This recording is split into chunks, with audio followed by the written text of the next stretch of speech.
The hairstyle of a black high school student. 17-year-old Daryl Georges was suspended from weeks because of his style. His family has since sued the district, even the governor of Texas, claiming the suspension violated the Crown Act. This morning, our race and equity expert, Dr. Rosemary Allen, joins us to bring some context to this case. Good morning, Dr. Allen. Good morning. How are you? I'm well. Thank you very much for asking. I want to start off by asking you how a lawsuit like this is even possible in the first place. It's really amazing because when you think about what's happened to Daryl George, he has been suspended since August 31st.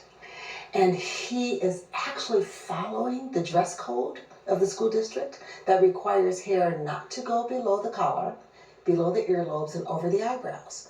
His locks are braided on top of his hair, on top of his head. So he's not actually in violation, but they want him to cut it. But Texas, like 23 other states, they have the Crown Act. And the Crown Act is creating respectful, open, I'm trying to get the acronym right. Creating respectful, open world view of natural hair. Okay. And because Texas has that law, it allows the families to sue the district for violating the law. I think people who aren't familiar with the Crown Act might find it kind of interesting that there even needs to be a law to protect hairstyles in the first place. Why is something like that necessary here? Black hair especially. There has been discrimination against black hair since the 1600s. You've experienced it yourself. I've experienced it in the workplace. I was a government official, and there was no way on earth I would be able to wear my hair naturally the way it is now, full of curls, and be okay in the workplace. There's status, wealth, beauty associated with hair. And when you don't fit that standard, which is really based on European standards, then there's discrimination.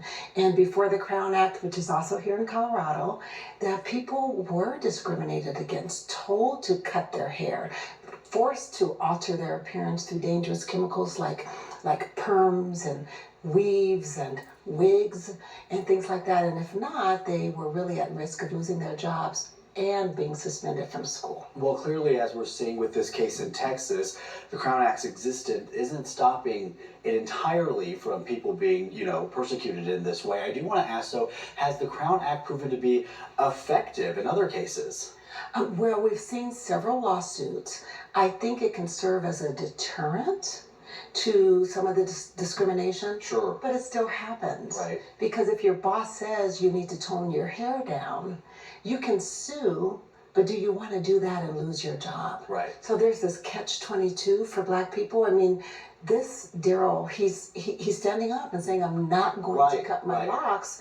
And because at school, he's willing to go through that and sue. But let's look at it. He's losing 5 weeks of instruction. Right. Because he's taking a stand. So the law is a great first step, but we have to have some type of accountability and enforcement measures that will take place to really ensure that it's implemented well. With just the few seconds we have left, I want to ask you, because you've seen the evolution of hairstyles, of course, in the workplace. Yes. When you get to see people wearing their natural hair, as you were not allowed to do when you worked for the government, how does that make you feel? It is liberating. I am so proud, not only in the workspace, but even in journalism.